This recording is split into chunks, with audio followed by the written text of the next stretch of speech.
आणि आम्हाला ज्या लाभाची अपेक्षा आहे त्याचा परिणाम काय, आणि तो लाभ विचारात घेऊन जर आम्ही लाभाकरता प्रयत्न करणार असू तर मनुष्य आयुष्यभर लाभाकरता झटतोय, पण आयुष्याच्या शेवटी लाभ मिळाला का या प्रश्नाचं उत्तर मात्र त्याला नकारार्थीच द्यावं लागतं. सुखाकरता आयुष्यभर झटणाऱ्या माणसाला आयुष्याच्या शेवटच्या क्षणी तू सुखी आहेस का असं जर विचारलं तर त्याची सुखाची यादी मोठी आहे का दुःखाची सांगा? त्याची दुःखाचीच यादी मोठी राहणार. महाराज, आपल्या जीवनाला, जीवनाच्या समाधानाचं परिमाण अजून काही निश्चित झालं नाही, अजून त्याचा शोध लागला नाही. विज्ञान मोठं प्रगत झालंय. आमच्या अंगामध्ये किती ताप आहे हे बघायला तापमापक मिळतं का नाही? बाजारामध्ये किती ताप आहे बाबा तुमच्या अंगामध्ये, तापमापक मिळतं. त्याला काय म्हणतात मराठीत? थर्मामीटर. हा, थर्मामीटर. मराठीमध्ये त्याला थर्मामीटर, इंग्रजीमध्ये त्याला तापमापक म्हणतात. हा, ते आपल्याला बाजारामध्ये मिळतं का नाही? मिळतं. आमचा रक्तदाब किती वाढला हे बघायला मशीन मिळतं की नाही? मशीन मिळतं. आमच्या रक्तामध्ये साखर किती आहे बघायला मशीन मिळतं की नाही? मिळतं. विज्ञान किती प्रगत झालं. सगळ्या गोष्टी आम्हाला आमच्या जीवनामध्ये मोजमाप करण्याकरता देहाच्या संबंधानं मिळतात, पण आमच्या जीवनामध्ये आम्ही किती समाधानी आहोत हे ओळखणारं अजून एखादं मीटर निर्माण झालंय का? एवढं विज्ञान प्रगत झालं. काहीतरी सुया बिया घालाव्यात मध्ये आणि बघावं 50%, 60%, 40%, 30%, 90%, काहीतरी समाधान मोजणारं काहीतरी असावं का नाही?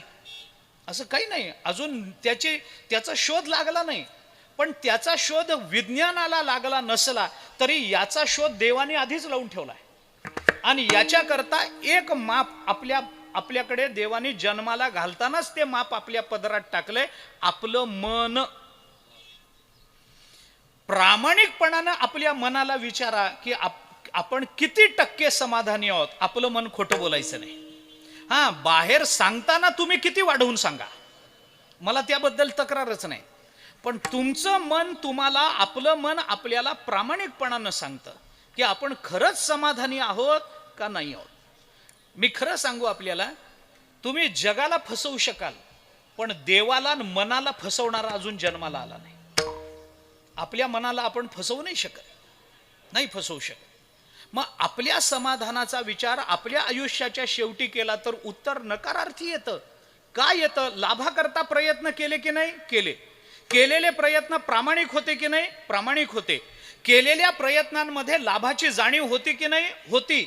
अरे मग का लाभ मिळाला नाही, का समाधान मिळालं नाही?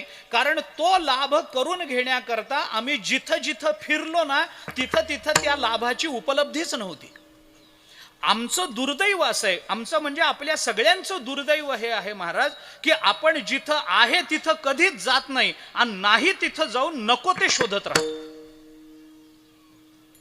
आमची अडचण ही आहे. त्यामुळं तुकोबारांनी सांगितलं, तुम्हाला जर लाभाचा विचार करायचा असेल ना तर तो लाभ तुम्ही इतरत्र शोधू नका. संसाराकडे जाऊन तो लाभ होणार नाही. मग त्याच्याकरता काय करावं लागेल? तुम्हाला संतांकडे जावं लागेल. हे तो एक संता ठाई लाभ पायी उत्तम. संतांजवळ उत्तम लाभ मिळतो हे तुकोबाराय बोलतात. आता थोडंसं बोलतो, एक अर्ध्या तासामध्ये मी सेवा संपवतो माझी, तुम्ही चिंता करू नका. जेवण वेळेवर होईल, कीर्तनाचं काही का होईना, पण जेवण वेळेवर होईल, तुम्ही चिंता करू नका त्याची. ऐका, थोडासा विचार. हे तो एक संता ठाई लाभ पायी उत्तम, तुकोबाराय बोलता. संतांजवळ उत्तम लाभ मिळतो हे सांगताना तुकोबारायांनी त्याच्यामध्ये एक शब्द वापरला, एक. हे तो एक. हा एक शब्द जर आपण जागा बदलून ठेवला ना या चरणामध्ये तर या चरणाचे दोन भाव आपल्या पदरात पडतात. ऐका, दोन भाव आपल्या पदरात पडतात. एक शब्द जर संतांजवळ ठेवला तर संतांची अद्वितीयता कळते, आणि एक शब्द उचलून जर लाभाकडे ठेवला तर लाभाची अलौकिकता कळते. दोन गोष्टी सांगतो, विस्तार करणार नाही, धावता विचार सांगतो, अगदी थोडं. गंमत काय आहे? हे तो एक संता ठाई, एक संतांजवळच हा लाभ मिळतो, म्हणजे अन्यांकडे हा लाभ मिळत नाही. अद्वितीय संत आहे. तुम्ही प्रपंचाकडे जा, हा लाभ मिळायचा नाही.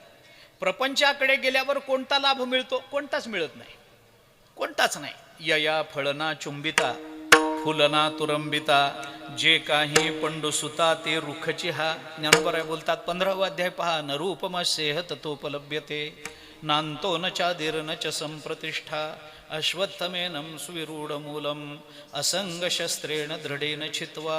ज्ञानोबरायांचं भाष्य वाचा ह्याच्यावर. ज्ञानोबराय म्हणतात काय? उपडिले कौतिके झाड येरी मोहरा ठाके, ते वेगे जैसे सुके तैसे हे नोहे. यया फळना चुंबिता फुलना तुरंबिता, जे काही पंडुसुता ते रुखची हा. गंधर्व दुर्ग काय पाडावे, शशविषाण काय मोडावे, होवावे मग तोडावे खपुष्पकी. ज्ञानोबराय है ना, सोडून द्या. हा लाभ फक्त एक संतांकडेच मिळतो, अन्य मिळत नाही. तुम्ही प्रपंचाकडे जा, हा लाभ नाही. तुम्ही जीवाकडे जा, हा लाभ नाही. बोलू, संतांकडे जो लाभ मिळतो ना, तो देवाकडे गेला तरी मिळत नाही. देव सुद्धा आपल्याला लाभ देऊ शकत नाही जेवढा लाभ संत महात्मे देऊ शकतात. आणि म्हणून एक संत, आपण म्हणतो ना, अहो ही गोष्ट ना एक आमच्या गावाला मिळते, नाही तर मुंबईला गेला तरी मिळत नाही.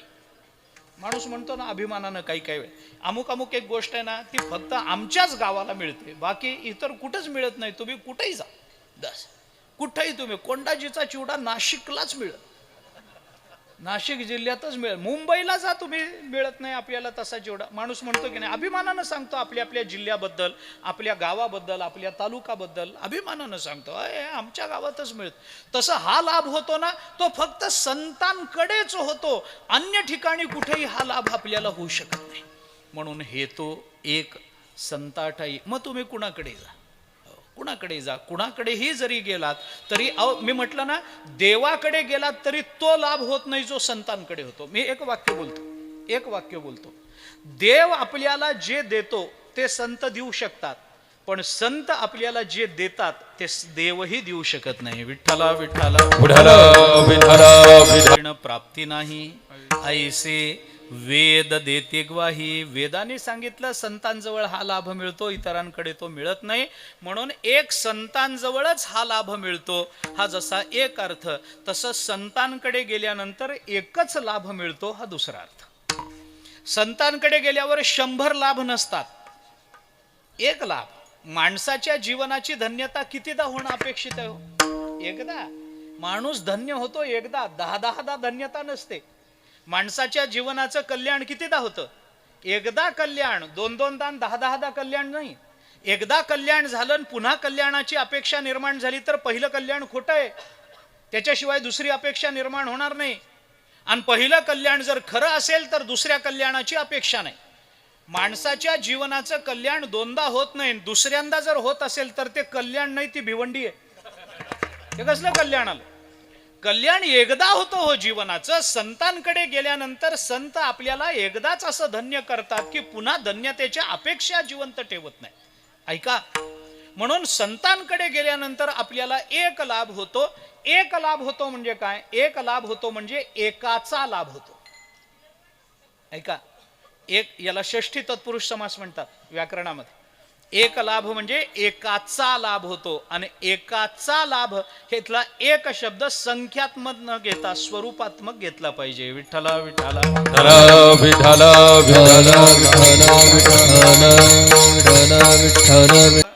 अवघी चिंता वारली संत दर्शनी, हा लाभ पद्मनाभ जोडला. तुकोबाराय बोलतात, संतांजवळ कोणता लाभ मिळतो? पद्मनाभाची प्राप्ती होते, हा एक लाभ आहे.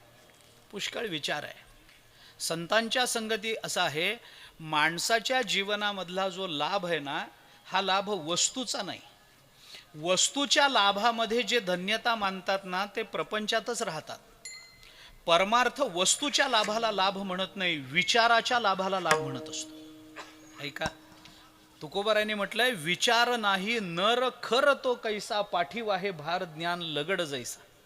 तुकोबारायांची भाषा आहे. जाऊ दे, आता काय सांगू मी. नर शब्दाचा अर्थ आहे माणूस, आणि खर शब्दाचा अर्थ आहे गाढव.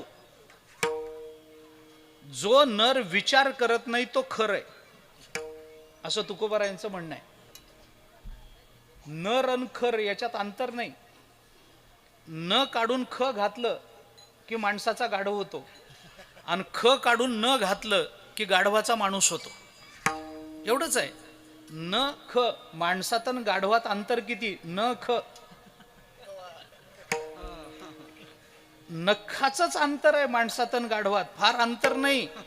फक्त विचार केला तर तो माणूस होतो, नाहीतर ठरलेला गाढव आहेच आहे. का बोलतो ऐका. मानवी जीवनामध्ये जो लाभ होणं अपेक्षित आहे ना, तो वस्तूचा नाही. संपत्ती मिळणं हा लाभ नाही, सत्ता मिळणं हा लाभ नाही, संतती प्राप्त होणं हा लाभ नाही, अधिकार प्राप्त होणं हा लाभ नाही, पद प्राप्त होणं हा लाभ नाही, प्रतिष्ठा प्राप्त होणं हा लाभ नाही.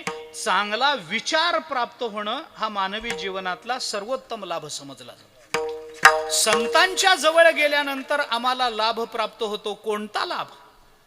कोणता लाभ? या अभंगामधल्या सगळ्या लाभाचं चिंतन करण्या एवढी सवडच नाही आपल्याजवळ. मला एकच विचार बोलून दाखवायचा आहे. सगळी चरण सोडवत नाही, पण प्रत्येक चरणातला शेवटचा शब्द बाजूला काढा. मला लाभाचा विचार सांगून थांबायचा आहे. प्रत्येक चरणाचा शेवटचा शब्द बाजूला काढा. हे तो एक संता ठाई लाभ पायी उत्तम, बाजूला काढा. म्हणविता त्यांचे दास पुढे आस उरेना, बाजूला काढा. कृपादान केले संती कल्पांतीही सरेना, बाजूला काढा. तुका म्हणे संत सेवा हेची देवा उत्तम, बाजूला काढा. 4 शब्द निघाले. काय काय निघाले? उत्तम, उरेना, सरेना, उत्तम. आलं?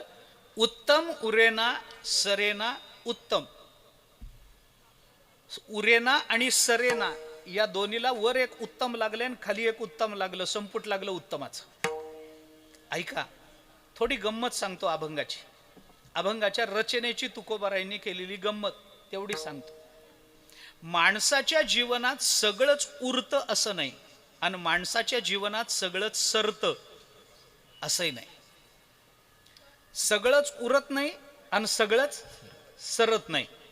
माणसाच्या जीवनाची, तुमच्या माझ्या जीवनाची शोकांतिका ह्याच्यापेक्षा पुढे आहे. शोकांतिका सांगतो.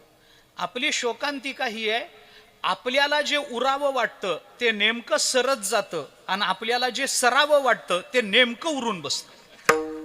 ही आपली शोकांतिका आहे का नाही? विचार करून बघा. आम्हाला जे उरावं वाटतं ते सरत जातं. उदाहरण किती देऊ? एक एक उदाहरण देतो. आम्हाला जे उरावं वाटतं ते नेमकं सरत जातं. उदाहरण सांगायचं झालं तर आमचं आयुष्य उरावं वाटतं का सरावं वाटतं? कुणालाही उरावंच वाटतं. गाव जरी गोड जेवणाची वाट बघत असलं की नाही, तरी ह्याला वाटतं मी अजून उरावंच, मी राहावंच, मी राहावंच, मी राहावंच. ज्ञानोबा बोलतात, जगस्प्रहे आस्पद एक सार्वभौम पद, न मरणे निर्विवाद जगापडी. तुकोबाराय म्हणतात, मरण मागे तो गाढवाचा बाळ. तुकोबारायांची भाषा आहे. मी उरावं, आयुष्य आम्हाला उरावं वाटतं, पण ते कणाकणानं क्षणाक्षणानं सरत. आयुष्य जाते आहे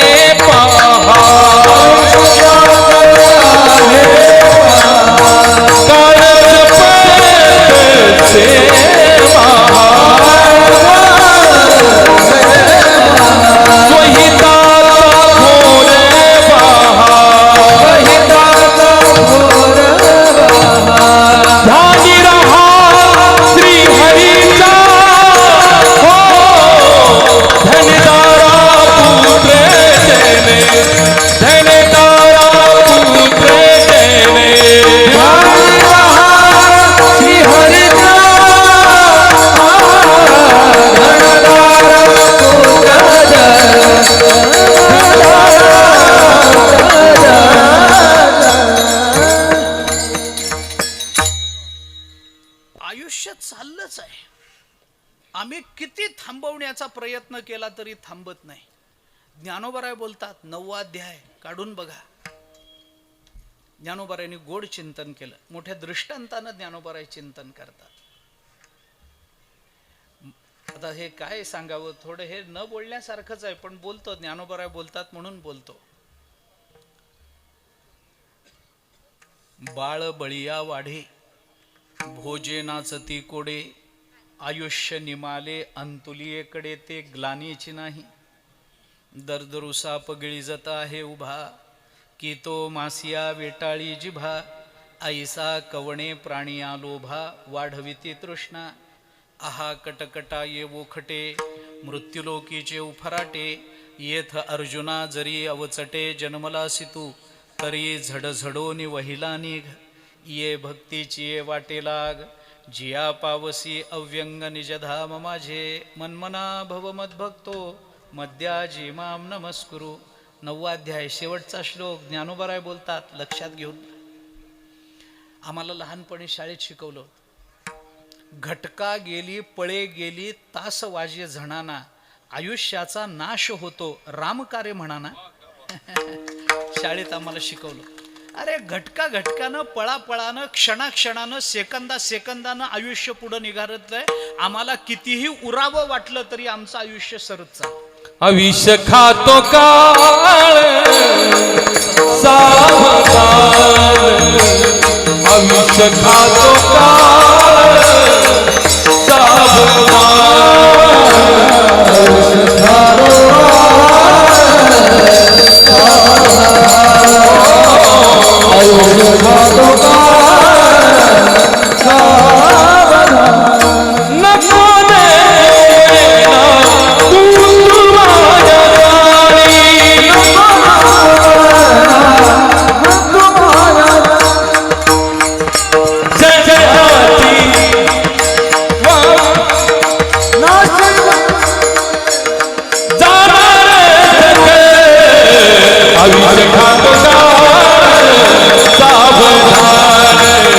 अविष खातो काळ सावधान, अविष खातो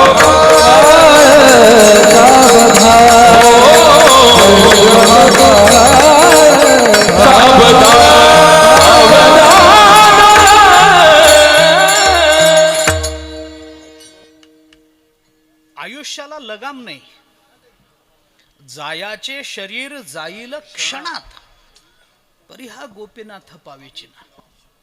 आमच्या आयुष्याला लगाम नाही की आम्ही थांबवून ठेवावं. आयुष्य उरावं वाटतं ते सरत चाललं, आणि काही गोष्टी आम्हाला सराव्या वाटतात त्या उरून बसतात. उदाहरण सांगायचं झालं तर आमच्या जीवनातलं दुःख उरावं वाटतं का सरावं वाटतं? सरावं वाटतं, पण जन्मोजन्मीचं उरून बसलंय है ना. सगळ्याच गोष्टी आम्हाला सारता येत नाहीत, सगळ्याच गोष्टी आम्हाला उरवता येत नाहीत. म्हणून काय उरेना हे उत्तम आणि काय सरेना हे उत्तम हे कळायचं असेल तर संतांच्या संगतीत गेलं पाहिजे. कारण उरेना आणि सरेना हे दोन्ही उत्तम रीतीनं झालं पाहिजे. हे दोन्ही उत्तम रीतीनं झालं पाहिजे. तुका म्हणे एका,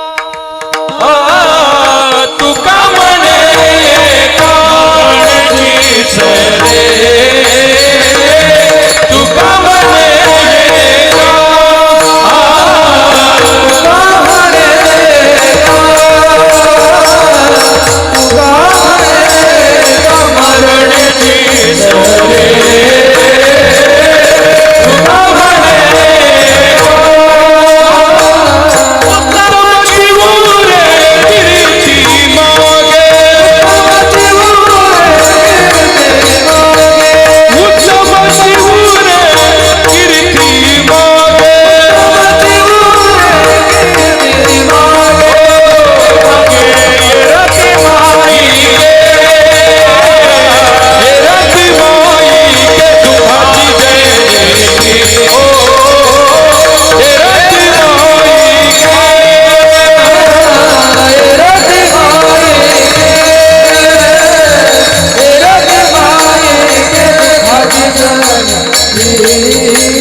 मरणेची सरे उत्तमची, उत्तमची उरे कीर्ती मागे. माणसाचं मरण सरावं तेही उत्तम सरावं, आणि माणसाची कीर्ती उरावी तीही उत्तम उरावी. बस. काय माणूस होता हो, दिवसाला 10 पुड्या लागायच्या. हे काय उत्तम कीर्तीचं लक्षण नाही. ही उत्तम कीर्ती नव्हे, ही उत्तम कीर्ती आहे. काय माणूस आहे. ज्ञानेश्वरी पाठ, गाथा पाठ, एकादशी कधी चुकली नाही, रामकृष्ण हरी शिवाय मिनिट गेला नाही त्याचा. उत्तम कीर्ती. तसं माणसाला मरण यावं ते उत्तम यावं.